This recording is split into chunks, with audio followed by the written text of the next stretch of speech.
Welcome to Life with Liz here at BCTV. I'm so excited you've joined me today. I have with me today a very special man. He is a special man, a husband, and a father of 3 children, Dan, Carly, and Jack. And Jack is our focus today because Jack was very sadly and tragically taken from his family way too soon and taken from the world, I think. And you're going to hear a lot about Jack, obviously. And so, and Jack was taken by an accidental overdose. So I want to introduce you to Kirk Jonah. Hi. Welcome, Kirk. Thank you very much. To Life with Liz. I'm so pleased to have you back. Thank you for having me. We I talked appreciate on the it. radio. Yes, we did. Yep. And so this is the second go around for us. And Yes. thank you. I appreciate it a you're bunch. welcome. All right. So Kirk, why don't we start from the beginning? All right. Sure. So tell us a little bit about you, your family situation, where y'all are from. Okay. And then we'll just move on ahead. Sure. So we're from West Springfield, Massachusetts, and it's myself, my wife Debbie, my son Dan, Jack was our middle child, and Carly. And we had a great family. We would sit by the fire. We'd have cookouts. Jack would play the guitar by the fire. He wrote music. We'd have breakfasts together.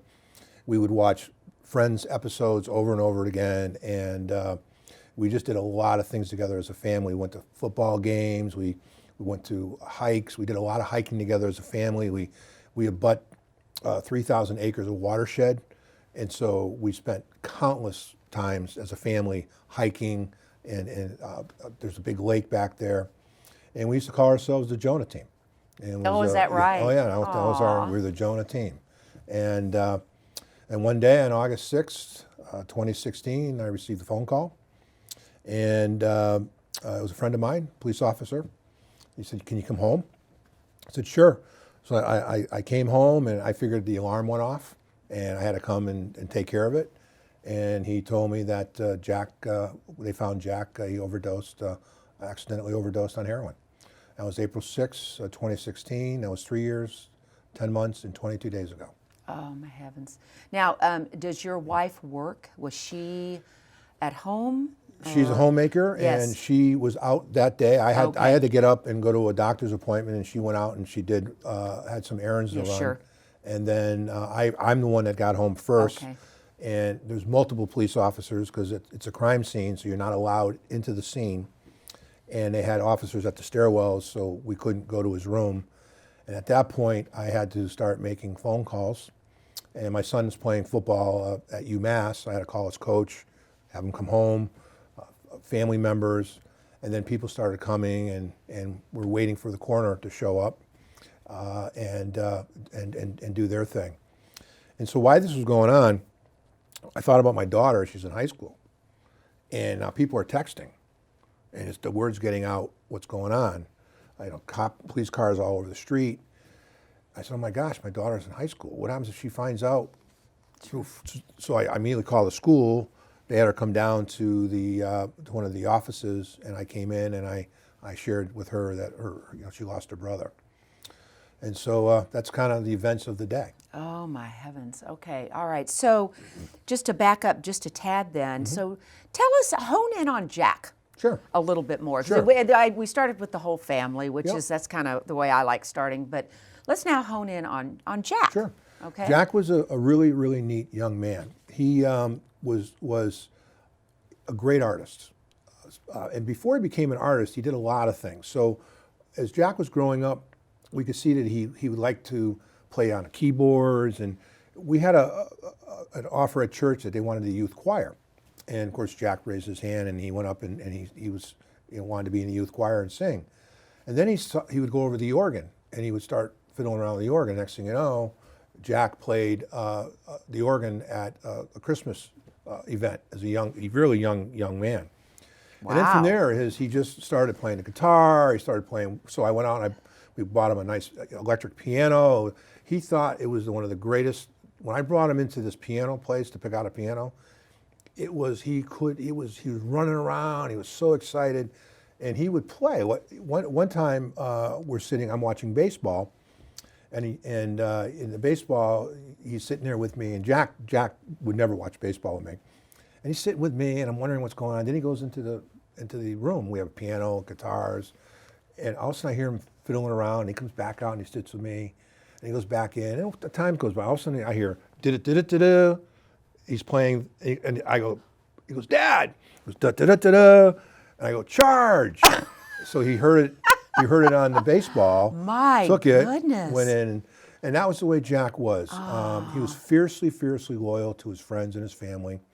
He was involved in writing a play called Labels. He belonged to a drama studio, and it was about bullying and how you get labeled. And Jack was one of the premier writers of it, and multiple moving parts in it that he was involved in writing with others. And it was just it was a comedy, and it was a great play. He then was working at the Boston Road Animal Hospital, and he assisted the vets with the animals. He loved that job, absolutely loved it. He would sit in the surgeries when they do surgery. Oh, his job was goodness. to wake up, be with the animals as they woke up. And he started doing a lot of art. Okay. And Jack was just developing to become quite an artist. He has a great self-portrait of himself he did with charcoal we have up on our mantle. Just a very, very talented young man. And he was looking at two things. He was thinking about being a surgical vet, and he was thinking about either nursing or something in the medical field. Okay. A PA. He was thinking about, he's the biology major, Dean's List, just a really, really great young man. Gosh, I mean, Jack had so much. I mean, right? He did, the yeah. creativity, the musical ability, obviously. The art, everything. Oh my goodness! Yeah. But then we have so many beautiful art pieces that I used to say to him, I go, Jack, I can't believe what you've created in 19 years. I can't wait for the next 19. Can't wait. Because he did so much. And being, you're young. Yes, right? yeah. And developing, so yeah. Amazing, Yep. amazing. Well, thank you for sharing all that. you're So, welcome. Kirk, just to move ahead just a little bit now, relative to, the overdose. So, was there anything for you and your family that was there anything going on, that would have made you suspect that something was not quite right? Yeah, so I get that question quite a bit. Yeah. And as a family, we discuss this, like, what did we miss? Why didn't we see it? Everyone does this. Yes. we, my son was home from college for a break, and Jack, Carly, and Dan would sleep up in this room upstairs, and for 5 weeks, they all stayed together. Dan was home for 5 weeks from college. Okay. And, Jack would sing and play, do art. Carly would sing. Dan would do his thing. But they always hung out, and they didn't see it. My brother was terminally ill at the time. And the Sunday before Jack died, Jack was with my brother and brought sandwiches, newspapers. We used to call it breakfast with the Beatles. We would sit and listen to the Beatles, and we'd hang out. And my brother didn't see it. So we didn't see it. It was a complete surprise. So his He was still going to school. Behavior, going to school, going to work. He came home, the night before he passed. We were together, 10 o'clock, and Jack used to give these massive hugs. And that particular day, he gave me 3 from behind, massive, and these big hugs. And so that night, 10 o'clock, we're chatting. He says, "I love you, Dad. I love you." He went up to his room, put a needle in his arm. No sign that we saw. Oh my heavens! And is that okay? All right, I'm speechless for a second here. So, and I'm so sorry. Oh goodness. Okay, so we are talking. This was 2016, April 6th, 2016. The immediate aftermath. Well, you did talk a little bit about it. So, what you had to do, what y'all had to do. But so, do you mind elaborating a little bit more on kind of the immediate, but Sure. and longer term aftermath of this? So what happens is you're just in shock. And so what we did is I took my family to a family counselor, and and this counselor knew Jack, and we spent time, and then I started spending time with this counselor, and the counselor said, Kirk, a mother's grief is different than a sibling's grief. You got to manage it differently. Debbie is going to be so sad, and the kids are going to want to help Debbie, but you got to get them back out going to do the things that they do. And so we got together as a family, and I said, okay, I got Mom. Dan, you're going back and you're playing football in college. Carly, you're going back to school and you're going back to dancing. We're going to start living our lives as best we can. Where was Dan? He was playing football at UMass. UMass, okay. Yeah, UMass but Amherst. not living at home. Not living at home. Yeah. And so, because he didn't want to go back to school, he was going to commute. Right. And stay with Carly. And I said, no, you're going back. And Carly, and this again, I'm being guided and coached by a professional. And then from there, I had Carly go to her own individual therapist, Dan, Debbie, and myself. And then my therapist said, you're going to be like apart, but you got to kind of put some guidelines around it. Like, Carly, you need to be home 10 o'clock at night. Dan, you need to call your mother, on these days or whatever.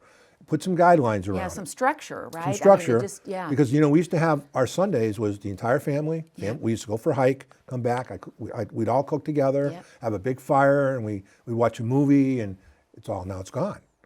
And so you got to kind of manage through it. And that's kind of what we did as a family to get us trying to move forward. Right, right, and that makes a lot of sense. I'm assuming because again, we know we've got a lot of this going on right now, right? And so, do you talk to people about how y'all manage that? Now, I know we're going to get to all this, but the story. Yep. But do you ever talk to people about what worked for y'all? So I had a person reach out to me probably about 2 months ago, and she lost her son to suicide, and asked if I'd come to her home and spend some time with her, and I did. And she, was just in a very, very difficult time for her, and I just told her what we did. I can only say what we did as a family. I would never ever give guidance or advice to anyone. I would just say, here's what we did. Very good. Here's what worked, and here's what didn't work for us. So I share that. Yes. And she saw the movie, and I know we're going to talk about that. But there's a scene in the movie between mother-daughter. Yes. Very powerful scene. It is. Yes. And I said, let's talk about, remember that scene? And she said, yeah, and we talked about it. And I said, well, you have some other children here too. And she says, you're right. I go, remember that scene? She goes, yep. I go, and I think that helped her. Yeah. So that's kind of what I just share our story, yes. and then But see, I think that's awesome. I think that's awesome that you do that, right? Because I can't imagine being in the spot, but if I were as a mother, right, family, because I've got 3 kids, to hear from somebody else, because I would just think you're just, what's the word I'm trying to, you just don't even know where to go, right? You are just, right? It's minute by minute. Yeah. It's hour by hour. So to hear your story. Day by day, month by month, and next, 3 years, 10 months, Yeah.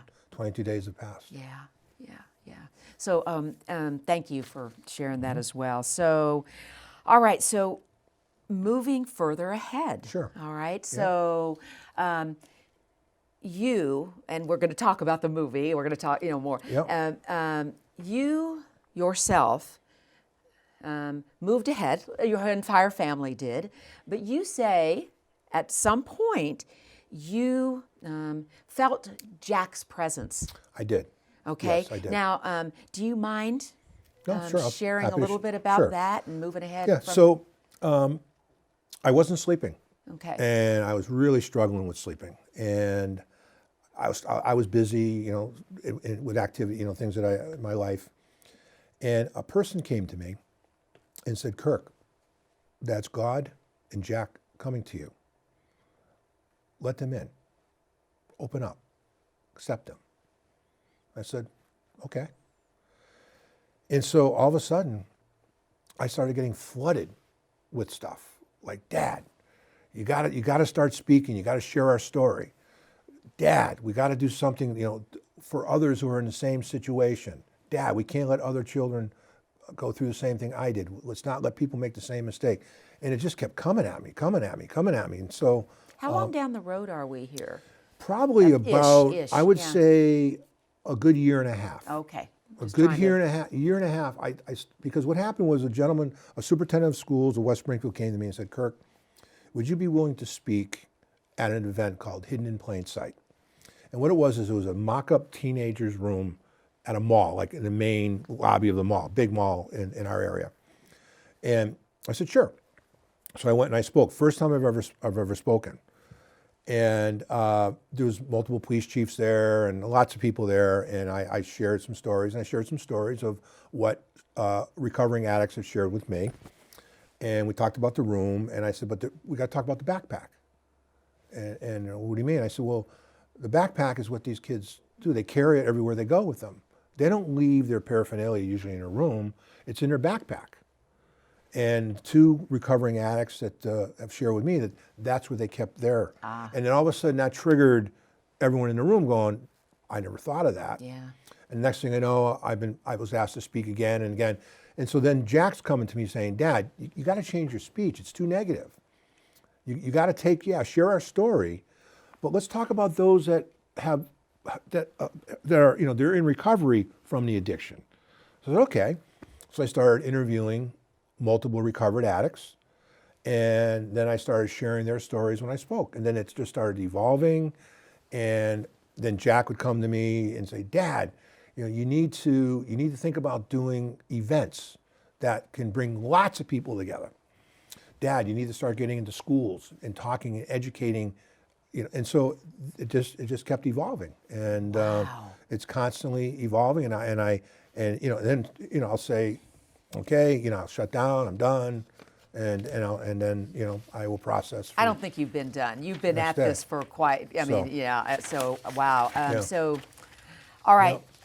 So we're talking about now, you're rocking now, right? I mean, you're a year and a half in, later-ish. Yep. And all of this, Jack's talking to you, all of this stuff is now getting you going. Yes. And so you're doing some speaking. Yep. And keep moving ahead then, Kirk. Okay. Because, So then what started happening is I started was asked to doing programs like this. Yeah. I was asked to speak in schools, and I've been speaking to thousands. I've spoken to thousands and thousands of young adults. have you gone outside? So y'all are from Massachusetts. West Springfield, yeah. Yeah. So have you gone? You did a lot in Massachusetts, I presume. It started out like our town and other towns, and it's branching out. And, Okay. and so what's happening is I'm doing some events in Connecticut coming up, and New Hampshire, and it's just kind of regional. evolving. Yeah, yeah. And I can only do so much, so Of course. I'm trying to, You have a day job, right? I do, Yeah. and I'm very thankful for the gentleman I report to, who manages the company, and he's very, very, very supportive of this mission.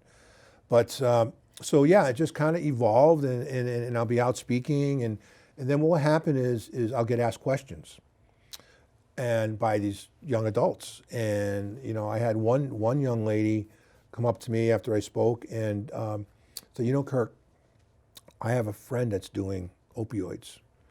I'm afraid to tell his dad." And I said, "Okay." And I said, she goes, "I don't want to hurt him." I go, "Okay." So why don't, I said, why wouldn't it be better if he's sad for a short period of time than like me for the rest of my life? And she went, "Oh yeah." And off she went with a guidance person. I had another young lady come to me and says, Mr. Jonah, my mom, I lived alone with her. She was doing heroin. I didn't want to say anything. I said, why?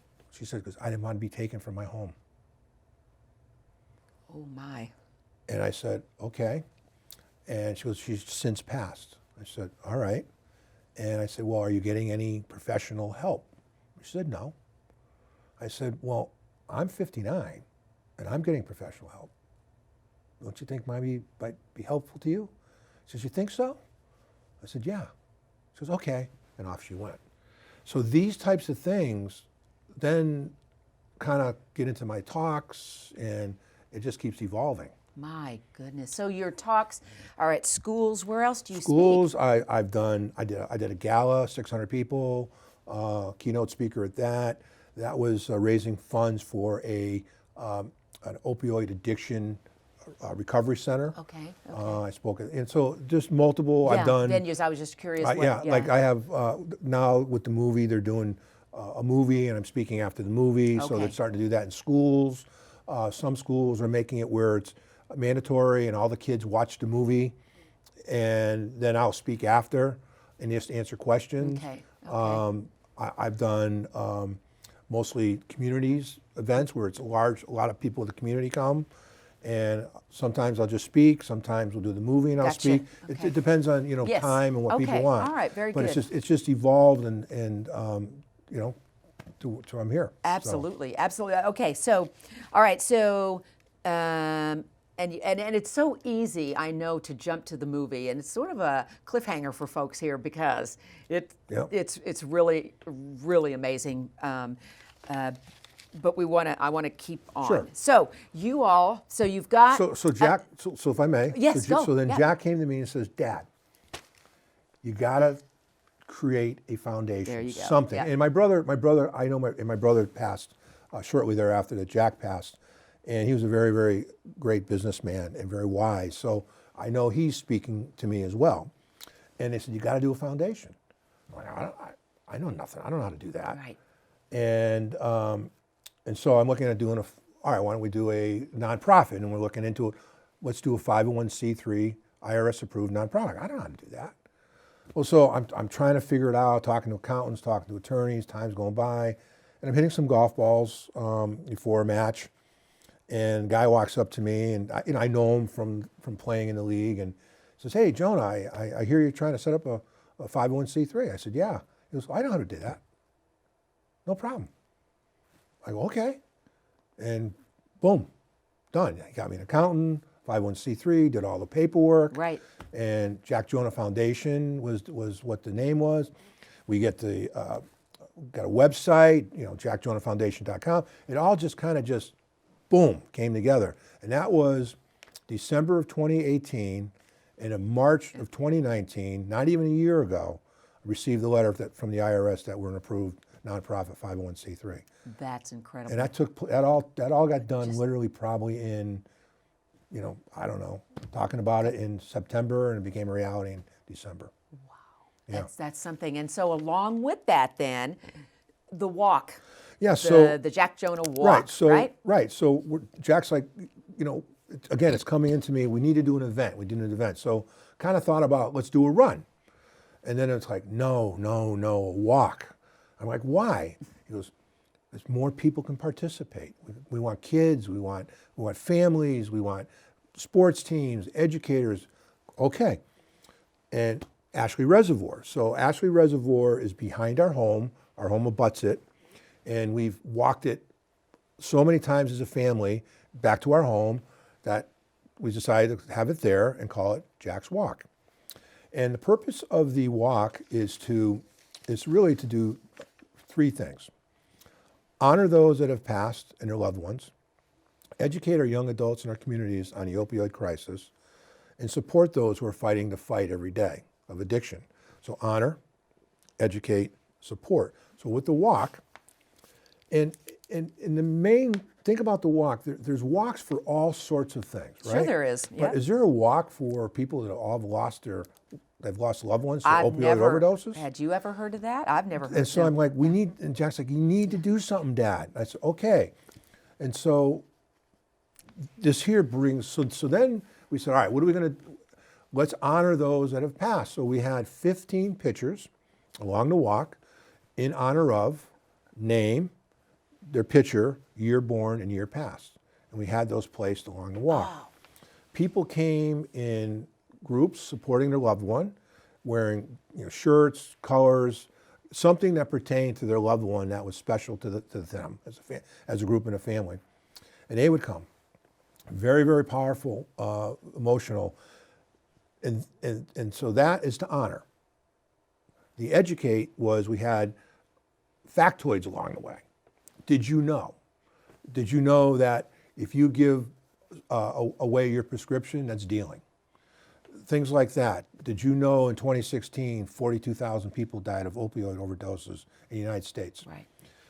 Did you know? And we had that along the way. So as these families and individuals are walking, they're reading this and it's fostering conversations, fostering communication, discussion. And then at the end of the walk, we had clean for X amount of years. There's hope, there's a path. So that's the support piece. So you had honor, educate, support. We had over 1,000 individuals came. The walk kind of came around February 2019 as a thought.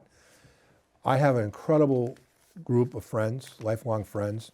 We came together as a group and we pulled off this walk. It was the first weekend in May with over 1,000 people in attendance. That is incredible. Yeah. That's a lot of people Yeah, it was, for a yeah. first-time walk. That, Yes. because I've been to first-time walks, and Yeah, that and it was is very powerful because for my me, goodness. I got to meet individuals that were in the same situation as me, and we had each other. Sure. And for me, it helped me heal a little bit. You bet. It was emotional, but it was also helpful. And so that's kind of what happened. Oh my goodness. Yeah.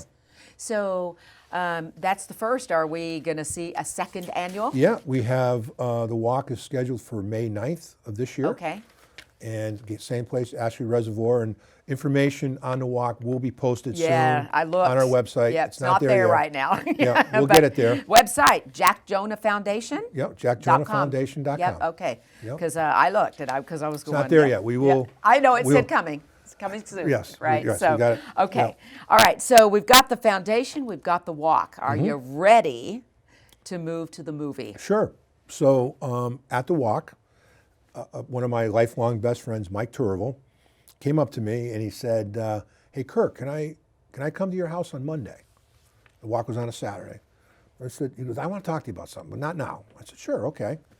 So Mike came to our home on Monday and he said, "Kirk, well, first of all, Mike wrote a book, My Promise to Astrid, and it was about an angel in his life and how this angel helped him in a very, very challenging times of his life and helped him through these times."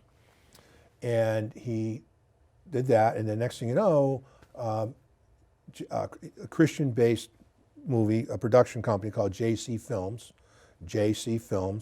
approached Mike about doing a movie on his book. And so Dean Cain was in the movie as well, and so they had a movie, My Promise to Astrid.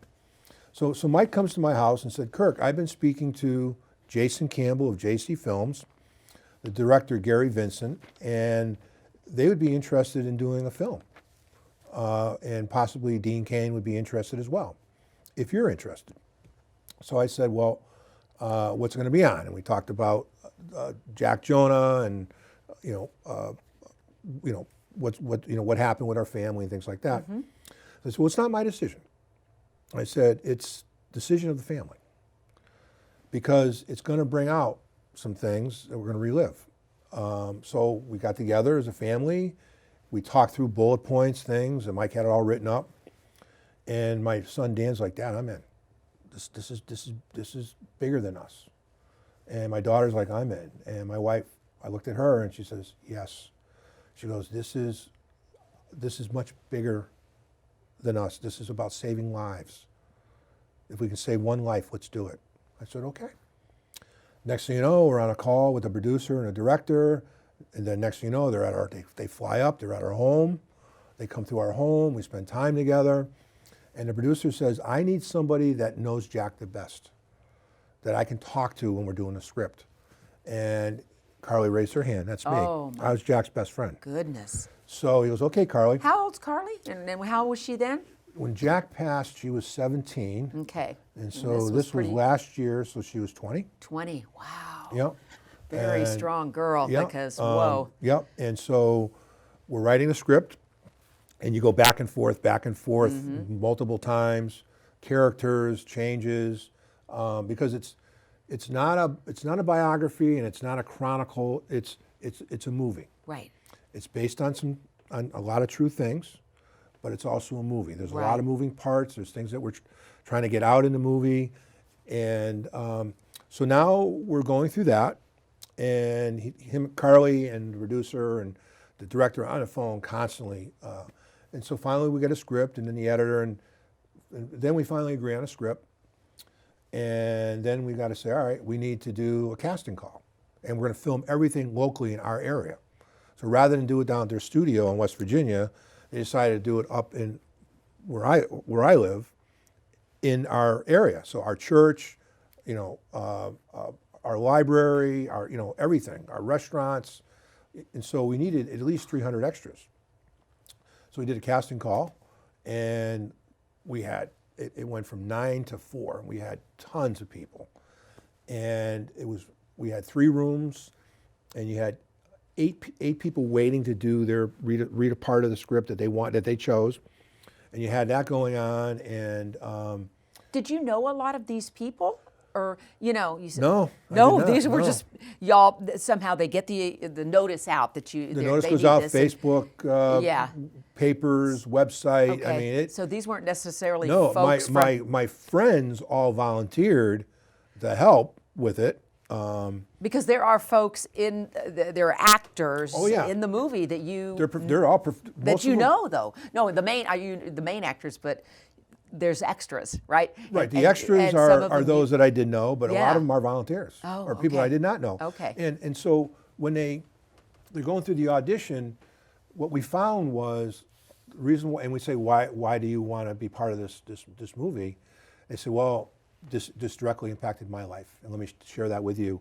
So we found that a lot of these individuals were impacted by this opioid crisis, and they wanted to get involved. And so from there, it just kept evolving, and then next thing you know, we started filming in August, and we had kind of the base was our home. People would show up at 5 a.m. and go through what the day is going to be like, where we're going to go, where we're going to film, make sure all the people who are part of that film are in it or directing or filming need to be there at a certain time. Is this every day? Every day. You had all this coordination going on. Oh, my heavens. And, we had cars donated. We had people bring lasagna over. We had to feed everybody. People stayed at my house, my neighbor's house, my other neighbor's house, friends' houses. We had to pick people up at airports, bring them in. I mean, it was a really big project. A lot of moving parts. And then you'd film. At the end of the day, you got to then back up everything you filmed so you don't lose it. Right. So people go off and do that.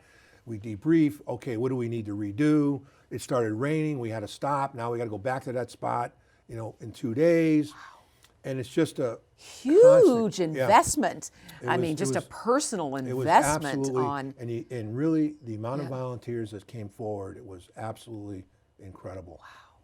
Wow. Unbelievable. Yeah. So this goes from roughly August probably about how many months? How long? It was 2.5, 3 weeks. Oh, I'm sorry. Yeah, that quick. Yeah. And then yeah, it's 2.5, 3 weeks. Now some actors would come in, and they're only there for a day. Okay. So you do all their scenes. Yes. Okay. Understood. And then they leave, and then you edit it in. Yeah. And then you start. Then the editor, as he's editing it, now the editor is not part of all this. He's separate, and so doesn't know Kirk or doesn't know this person. So I want to do more of Carly Jonah with her mother. I want to do more of this. And so my daughter so just with my daughter being in the movie, what happened was the auditions are going on, and people are auditioning for her part, And I was not allowed in the audition rooms because they didn't want, if someone knew me and they didn't get a part, didn't want to Sure. have them Makes like, sense. Yeah. So, it's like 3 o'clock, and I look in, and it's like, it's hard to see, you can't really see in. I see my daughter. I'm like, oh, she must be helping out. And I get home, and the producer is with me, and he said, Kirk, I want to talk to you. And what? He goes, we want to put Carly in as playing herself. I go, really? He goes, yeah. And are you okay with that? I said, it's not up to me, it's up to her. So she ended up playing herself, and the editor said, I want to do a couple more scenes. So she ended up going down to West Virginia to the studio, and they shot some more scenes and then put that into the movie. My So this goodness. movie, it kept evolving. Oh, so you're talking 2.5, 3 weeks only. Yeah, I mean, early morning, late at night. Wow. I mean, it's because a lot of scenes are done at night. So you got to have lighting, Sure, and things sure. like that. Yeah. No, I guess I was just thinking it would be longer Yeah, than no, that, but no. wow. So during this time, because as you were saying, it had to be pretty motivating and for lots of reasons, right? Because you're getting a message out there, right? correct, yep. Many messages out there doing this. Yep. But on the other side of it, oh my heavens, right? Yeah. What I have to say that when everyone left, that's when it was like, whoa, because you're so into busy, it, right? And then, Yeah. And then I what see. happens is when what a dynamic that I saw was the actors and actresses, as they start going through scenes, you see how they start bonding and growing together because they're very emotional scenes. Yeah. And some very moving and some very positive. And they start to, you can see that connection being made. And then all of a sudden you see like scenes, they get better because they know each other. Yeah, that makes sense. Right? And then, I'm involved as an executive producer, and I'm involved in it, and you get to know everybody. And so all of a sudden you're like a family. Yes. And you really bond. I mean, it was really a special time for us. It must have been therapeutic too, in a lot of ways, for y'all. Yeah, it was. For the family yeah, as well. it was because I saw my wife getting engaged. Yes. She's cooking, and she's like, when's everyone coming back? And she'd have, Right. people would bring meals, and she'd have it ready, and yeah. Yeah. And then that, and then people come to you like a lot of these volunteers. I didn't know them, and they're there every day, and then you get to know them, and they share their story with you, and that was it helped them to be part of the movie. Sure. So what I saw was, this one individual lost her brother, and she said, Kirk, I want to be, and so she was there every day. Another individual, her son is struggling with the heroin addiction. And I just found that all these individuals wanted to be involved because it impacted them. Sure. And they want to get a message out. Yes. They want to educate and save lives. You bet. And so now, with the movie, and we're filming it, Mike Turwell, who's a writer, my best friend, says, we got to have a theme here. And so we're going, let's make courage contagious. Have the courage to speak up if you know someone who's using opioids. Have the courage to make the right decision. And I do this a lot when I speak, because I'll say to kids, you don't have the luxury today to make a bad decision. A bad decision today can be life-altering. Have the courage that if you're faced with a challenging decision, with the movie and other things that we're doing, have the courage to make the right decision. So that became part of the theme of the movie. Made sense, right? Sure. And so now we start changing some scenes to make sure that's being in the movie. So it just evolved. Oh, It's my really heavens. amazing. Do you think now's a good time to run a trailer? Sure. Yeah, I Sure. think so. Sure. I've seen the movie, I have to say. I wanted to see it a second time before we talked again Yep. today. But I have to say, for me, I was mind blown. I was absolutely blown away by the creativity of this movie, and that's not the first. This is in no order of, right? Yep. But the creativity of the movie, the messaging in the movie Yep. was extraordinary, and just how y'all placed the messaging throughout the movie, Yeah. right? Because Yeah. there's a number of messages, Oh yeah, there's right? quite a few. Yes. Yes, Yep. but and you don't get them all the first time. no. Well, and as I told you before, I mean, I'm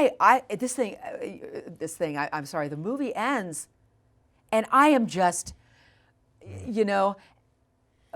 And that's what I want people to know. I mean, that whoever you are, I think, whether you are a parent, right, of a struggling child, right, or who has lost a child, right, or family member, or you're just me, you know. I mean, it is so impactful and important, I think, in this day and age, especially. Yeah. With the movie, what we wanted to do was about a portion into the movie, we wanted to share something with you. Yes.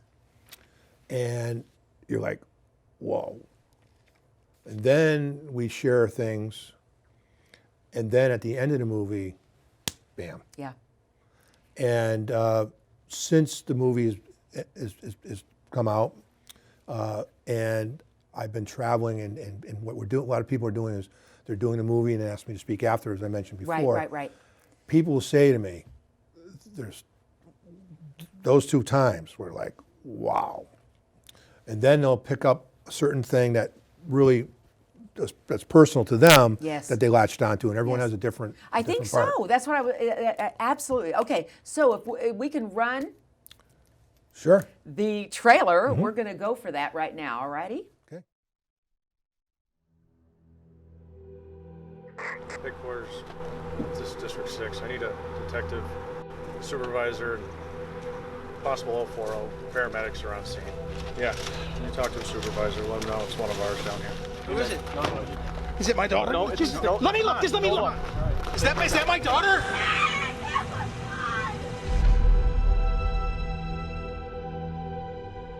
I'm just trying to get my head around this.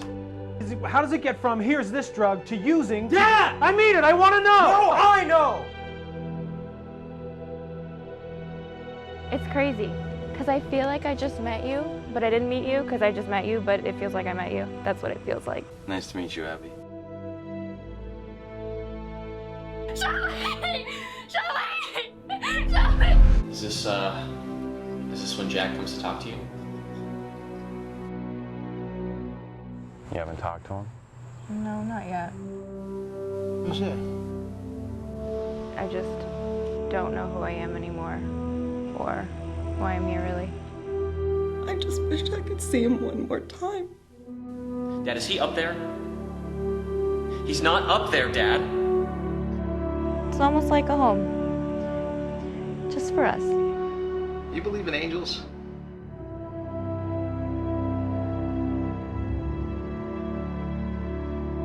Hi. I'm Jack.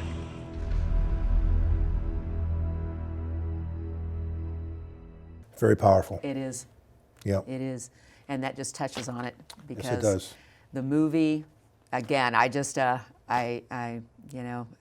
just a work of art, really, Yeah. and so impactful. Yeah, it's again, just a lot of people came together. It evolved as we were filming it, and different characters, and it just really was something.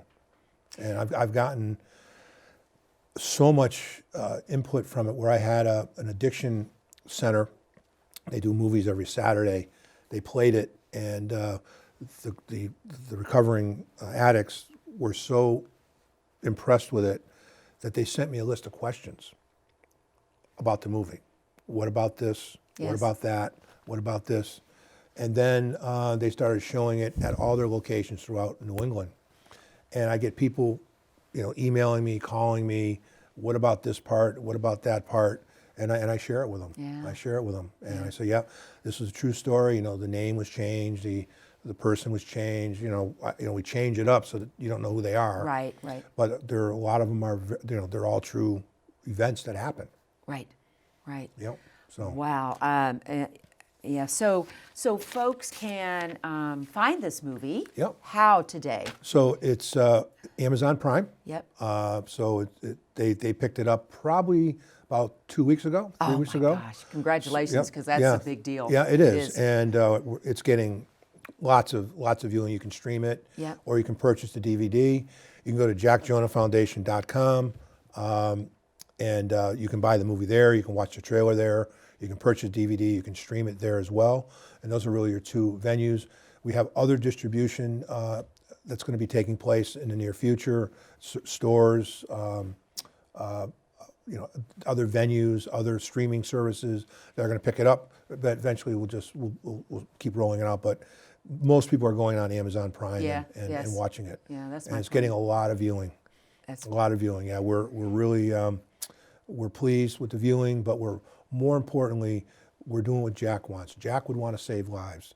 He would want the message to get out to not make the same mistake that he made.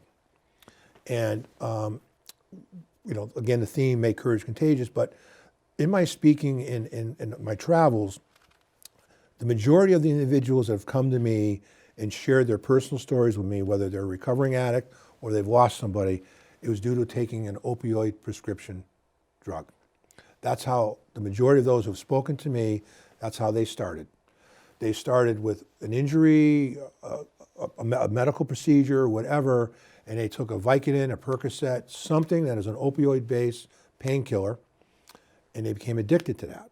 And a story that, a little deviation here, is of an athlete, great athlete, quarterback, got a shoulder injury playing college ball, and started taking a prescription opioid painkiller. He became addicted. So he graduated to snorting them because the buzz got to his brain quicker. And he was snorting 20 pills a day at $20, $30 a pill. So he started robbing stores, things like that. And from there, his brain kind of it gets immune to it. That's when you go to heroin. So then he made that transition to heroin where he was snorting heroin. And he was snorting 20 packets of heroin a day, 20. And then from there, your brain keeps going, we need more, keep going. And that's when you get to where you put the needle in your arm. And the first time this individual did it was with a friend, needle. And then from there, you branch off on your own. And this individual went into detox every 3 weeks. At that point, he expected it was everyone's responsibility to take care of him. And that was his expectation. And then eventually, he overdosed on purpose in a local convenience store to get found. Because he wanted help so bad, he didn't know how to ask for it, didn't know where to go. Living on a street. And eventually, with professional help and things like that, he's now a recovered clean. And he fights the fight every day. And so that's a lot of the stories that I get personally. And Jack, I didn't want to believe it at first, but he had to go through the same process. Because you don't just go to putting a needle in your arm. That's right. You go from here, and it's a step, and then you get to here. And I think this individual, it was a 7 month, this quarterback was about 7 months from taking a Percocet like this to sniffing heroin, and to taking heroin was about 7 months. So I know my son went through that. We didn't see it, but he went through that. So, so in the movie, we kind of talk about a lot of that and try to share that and try to educate. And I'm told that the movie does that. It does, and more. Yep. And more. Yep. So, and the other piece is the hope part, right? So, Correct. Because the movie again provides a lot of messages, Yep. but there's also a message of hope. That's correct. And that's what Jack would always say to me. Dad, you gotta transition this to, yes, you tell the story, but there's hope. So in 2016, we lost 42,000 individuals in the United States to opioid overdoses. 42,000. In 2017, we lost 47,600. So think about it. In 1 year, that's all of Nashua and almost all of Bedford gone in 2 years. Gone. That's staggering. It is staggering. That's staggering. And when I speak with the kids, that's part of my piece, is where I am. I take their town and surrounding towns, and I'll say, hey, how many people live in your town? We'll say West Springfield, 28,600. How many in Agawam? 28,000. How many in Westfield? 40,000. And the kids, because the kids know yes. their town, that's their Sure. boundary, right? Sure. Until they get their driver's license. And I'll say, how many think died in 2016? And they'll say 1,000, 2,000, 5,000, 42,000. They're like, whoa. And then I do 2017, 47,600. I go, whoa. I go, think about it. That's your town, this town, that town, that town, gone. And it hits them. You bet it does. It hits them. It makes them realize how big this problem is. And I get back into the courage, and I tell stories of true stories of individuals.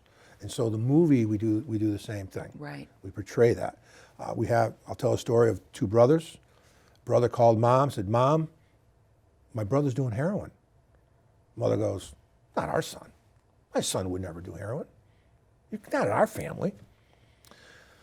So finally they started, he's like, Mom, I'm telling you, we got to, time's going by, we got to do something. They went to a counseling, and they started telling them what to look for. They had Narcan. Sure enough, they come home, and they had to break the bathroom door down, and they gave Narcan to their son. They had to do it 3 times because it was laced with an illicit drug added to it. So it wasn't just heroin you're treating heroin along with this illicit drug. And I said to the kids, I said, how do you think the brother felt about his other brother when he told on him? The kids go, not good. That's correct. How do you think they are today? They're best friends. Yeah, you bet. So I said, I'll give you another story. Girl and a guy, she didn't speak up. Her best friend died. How do you think she's doing today? They go, not good. She's not doing well. Which one are you going to be? Which one are you going to be? Have the courage to speak up. Have the courage to make the right decision. And that's what we do with the movie. There you go. Kirk, I tell you, I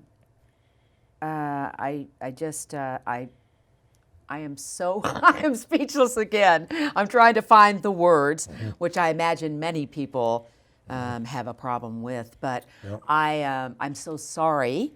Thank you. But I am so appreciative, as I'm sure millions of people are and will be, Yep. as they hear your story and just what you all are doing to Yep. try to make a difference. Yep. And you should be just very proud. I'm proud of my family. Yes. They're just great individuals. We came together. A lot of times you don't Yeah. come together. That's right. I'm very thankful for my friends. They've just been incredibly volunteering their time, their expertise, their talents, because this whole foundation is not even 1 year old. It's amazing. And it's evolved so rapidly. And it's saving and educating, honoring, educating, supporting. And we're going to continue to do that. And I'm also thankful for the communities that are coming together, that that want to speak about this, because we wanted to, as a family, to take the stigma away with this people who are addicts. Jack was a great kid. Those 15 kids that we honored on that walk were all great kids. I spoke to every family, and they'd say how wonderful their child was and what their child did.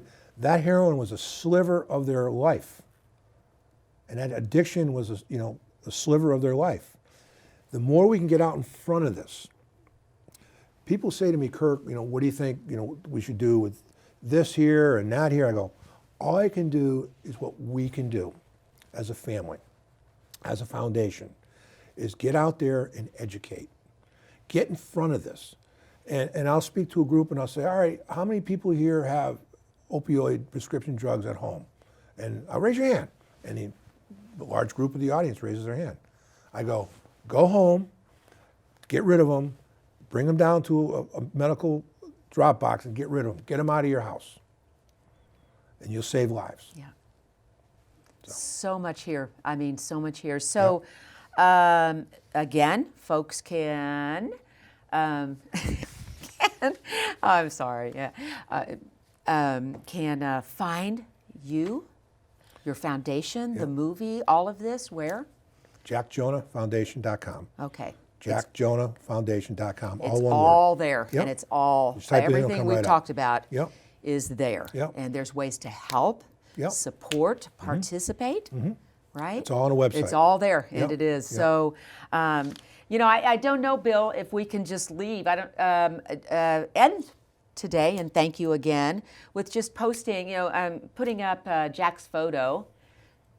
I think that would be just an amazing tribute Thank to you. Jack and to you. Thank you. And I just appreciate it again, Kirk. Okay, you're welcome. All righty. Thank you for having Okay. me. Thank you. All right. Well, that's it for today. Thank you for joining us here on Life with Liz. And, I will be back again soon. But until then, if you have any interest in seeing more and hearing more of Life with Liz, you can go to my Facebook page. I have a Facebook page, Life with Liz. Imagine that. And I post, TV shows, and I post radio shows because I do those as well. So thank you again for joining us today, and you take care.